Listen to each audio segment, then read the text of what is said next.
Hello everyone, we are Games Radar. If you've been checking the site for the past week, you've noticed that we've been posting our predictions for Nintendo, Microsoft, and Sony, what we expect from the next-gen consoles.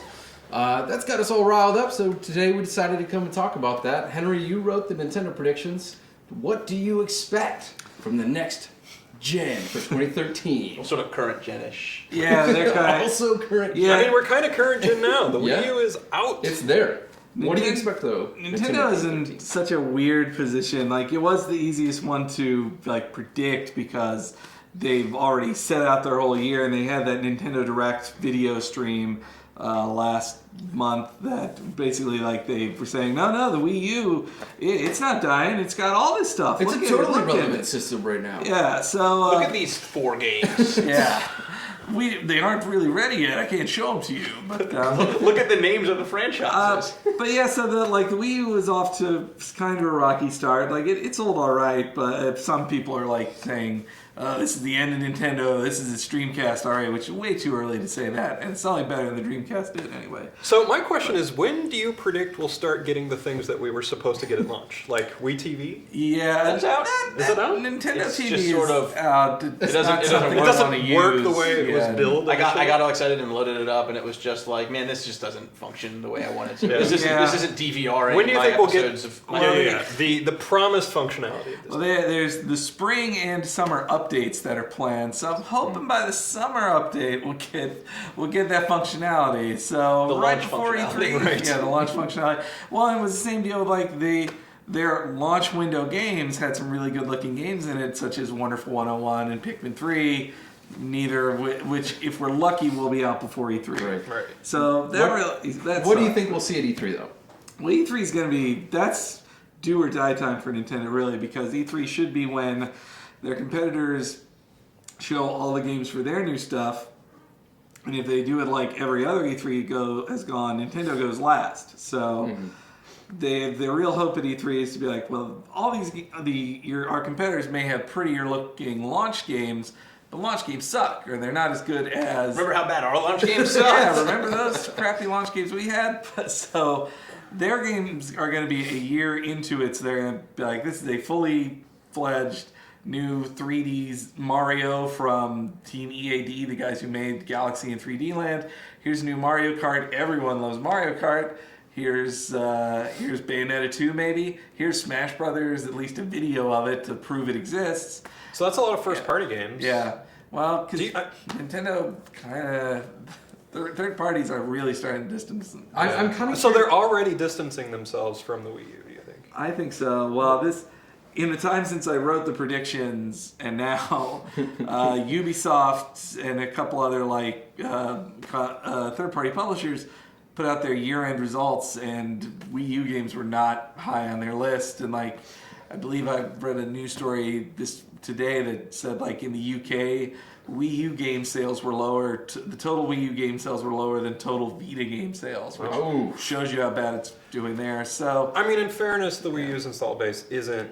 And what they're probably hoping for is if next gen other consoles are because the Wii U is more powerful than current gen. If next gen consoles aren't way more powerful, then whatever Ubisoft is making for Xbox 720 or PS4 is just going to get ported to that's their third party support is going to be the multi-platform stuff. And I'm curious too what the disparity between Wii U and Microsoft and Sony's next gen consoles will mean for ports for the Wii U. Yeah, I think. I mean, you were talking about how third parties could have this potential of, at least for the 360, using the smart glass on the Xbox and having the Wii U gamepad, so it's almost like a equivalent functionality. And then there's even if you don't count the Vita, which Sony has already positioned as their smart glass Wii U gamepad competitor, you have the rumors of the next gen PS4 having some kind of screen. Like a touch screen. So it almost sounds like they're all trying to reach some kind of middle ground, and Nintendo is just screwing them over by being like, but look at this cool toy we glued to our system. Yeah. I mean, I definitely think it's in all three's best interest to have some kind of parity between the various systems. I still just think graphically, the Wii U won't be able to compare to a PS4 in a 720 or whatever it is. So, but Nintendo... I mean, probably not. We don't actually know for sure how powerful And this there was stuff a is. rumor today that another rumor saying Sony's not trying for crazy next-gen graphics. So. But I think Nintendo's always like they depend on themselves as a first party company, and then it's the same with the 3DS as well. The only thing I can see like going better, like 3DS is just going to keep steamrolling the Vita, I think. Right. The only change we'll see on this side is just that as U.S. Third parties are pulling back from the 3DS because they're not seeing big results, Nintendo will work more and even just localize themselves all the big Japanese developed 3DS third-party games and bring more of them over here, which I really hope happens with Dragon Quest VII. Well, that seems like a good jumping point over to the Sony side of things. John, you worked a lot on that. What do you expect for Sony in 2013? I think Sony's going to have a big year in 2013. I feel like, the February 20th event it's going to be the PS4 most likely. I mean, they wouldn't be making as big of a deal out of it if it wasn't. And I kind of trust the rumors that say they're not gunning for horsepower. Yeah, because you'd think that they, based on their experience with the PS3 and even the Vita to an extent. The thing about the PS3 is initially it was a disaster for them. Way too expensive. Nobody could take advantage of all that power. But now that we're, how many years at this point into the console cycle, the PS3 is definitely the one who is not showing its age. Yeah, but I still feel at the same time, I don't think the console makers are that happy with the fact that this generation had to be almost 8 years long. Mm-hmm. I think that they sort of like the fact that they're able to have those quantum leaps every few years.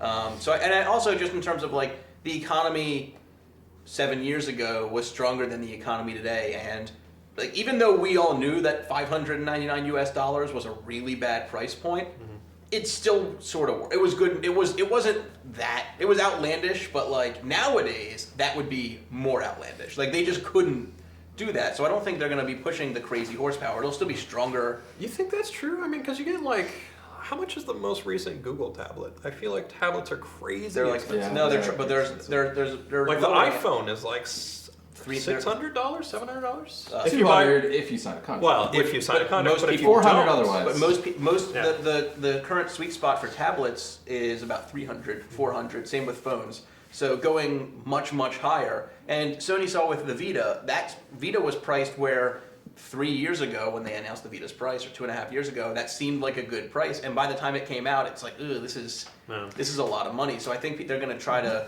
hit that $400 price point. And whenever the Vita's price, what it felt like when it came out, when they announced the $250 price D3, right before they said it, I predicted. I think a lot of people felt they're not going to go lower than $300. This is Sony. They price things too high, and so that's why I think they're going to be more realistic or whatever with the PS4. But speaking of the Vita, I expect very poor things from the Vita. I love the Vita. I play the hell out of my Vita. I probably put more time into my Vita than I have my 3DS in the last 6 months. And entirely I expect Sony, because of Persona 4. Mostly because of Persona 4. But I entirely expect Sony to just ignore the Vita for the next 6 months. Do you think we'll get a price cut on the Vita at all? I think we're going to get so right now the Vita comes with no internal memory that you can use, or very little. Sometimes they pack in, on the Assassin's Creed bundle I got it, they packed in a 4 gig. Well, there's bundles you can get, and there's games. I think that their version of a price cut is going to be good news. Every Vita now comes with a 32 gig memory card, essentially cutting $100 or $50 off the price. And maybe a month of PS Plus, then you can just download 7 free games. They're not going to lower the price. They're going to raise what you get with the Vita. Now, what do you think in terms of backwards compatibility? On the PS4? Yeah, PS4. I kind of expect it to be a mess. Just because Sony has sort of, look at the Vita. That was supposed to launch with in Japan it did, and I think Europe it sort of did. A system where you can mail your PSP UMDs into someone and they gave you a discount on downloads.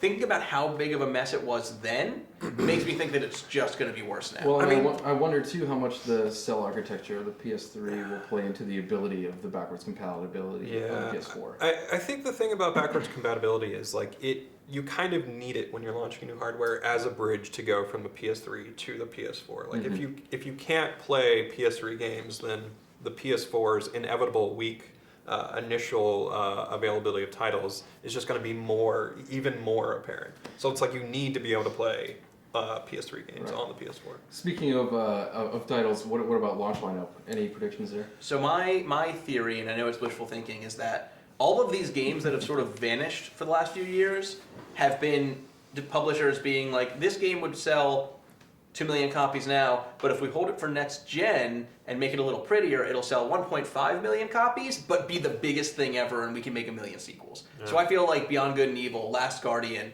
Prey 2, all of these games, and maybe even Thief 4. Not that we're going to see them all, but one or two of those games is going to be a surprise launch title. And it's a game that's essentially been done for like 3 years, that they've just been like, hey, we have the new hardware from Microsoft, let's add some more shaders to make it look more realistic. And I think you'll definitely see a Call of Duty on there too. And oh, absolutely. And I sort of expect Assassin's Creed 4 maybe. Yeah, I sort of expect everything that I just said about the Sony launch titles to carry over to the 720 as well. I mean, it's interesting because the Sony had such a strong lineup in 2012, so last year, that I'm like, well, did they blow all of their put all their eggs in 2012 and then hold enough for 2013 with the new console? Yeah, it's tough to say. It is tough to say. We will find out very soon. We will find out! And then there's Microsoft. And there is Microsoft, which just posted today.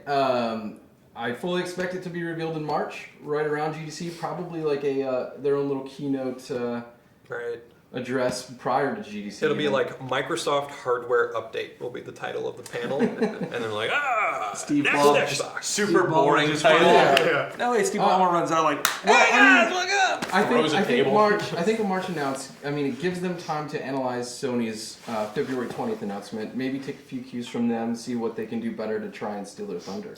And announce one more game. One more game. Cost 30 cents less or something. I'd be curious to see if they would actually alter their plans in any significant way. I'm not talking about design of the machine much as I am the way they present it. I guess that. But I also think that... I mean, we know the good way to present it. Present something that looks super awesome with a lot of games. Sizzle reel with dubstep. Oh, yeah. Oh, yeah. Definitely Can't go wrong. Cheap price coming out next week. Well, I think in the Sony prediction, too, we predicted, one SKU, one price. Yes, I think one SKU because I don't think they want to confuse people. I think Microsoft will go with 2 because that's just what they've been doing, at least all along with the 360. I think the way they will do it is they'll follow the format of their $99 Xbox 360, where they'll say, you can get this next-gen console for like $200 if you sign a 2-year contract for Xbox Live. Mm-hmm. I think their big play with the Xbox in general has always been, this is the media machine. This does everything. Mm-hmm. And so we're going to see a Blu-ray drive. They're going to try and get it into as many homes as possible. And so I think that $200 price point with the contract makes sense. Or, of course, you can buy maybe a $350, $375 fully functional version that comes with multimedia remote, controller, all the goodies that the lesser version won't come with. So do you think that the scaled down version will not include, or the subscription version will not include all the bells and whistles?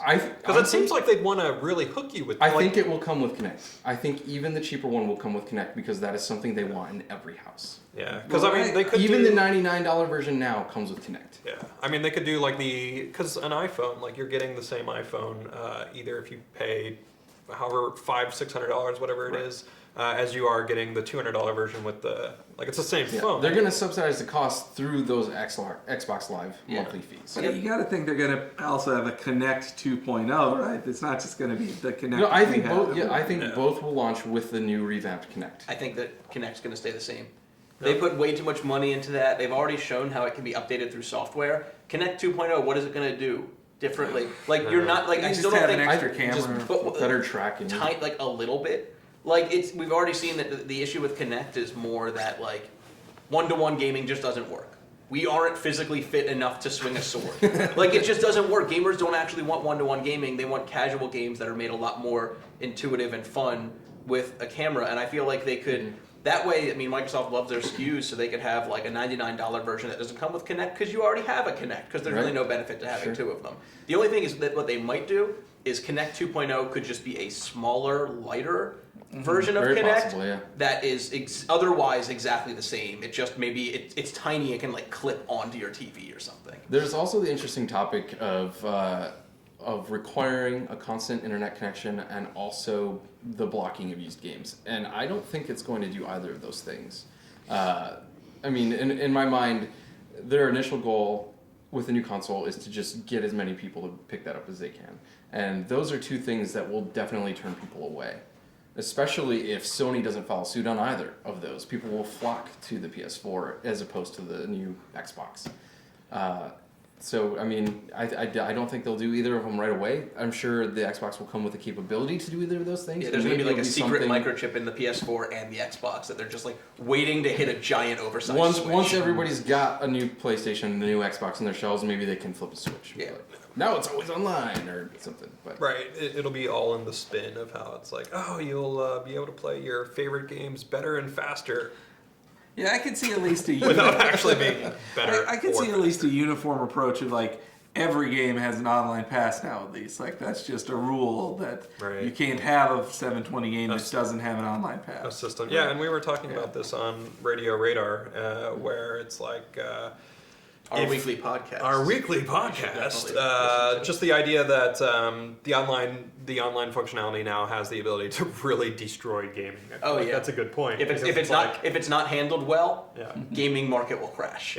Yeah. I mean, again, I think an important point to remember is that we can't underestimate how valuable that will make Microsoft in the eyes of its partners. But at the same time, if it so thoroughly destroys the interest of people who want to buy the console, it's not going to matter. You know, it's like there's probably somebody crunching numbers right now where they're like, we'll make 25% more money, but there's a 50% chance that the entire industry will collapse and we'll go out of business. So who has a coin? Yeah, to flip it. And I mean, for Microsoft, it's like their game business is pretty small compared to the software. Selling the OS. So it's like, what do they care? If they'll take Sony with them. But but for both Microsoft and Sony, we fully expect the new consoles to launch this holiday season, November, I'm sure. And for more information regarding everything next gen, everything current gen, everything all the time regarding games, check out GamesRadar.com.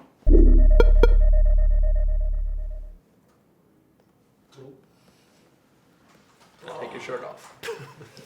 And dance! You will dance! Just vote with a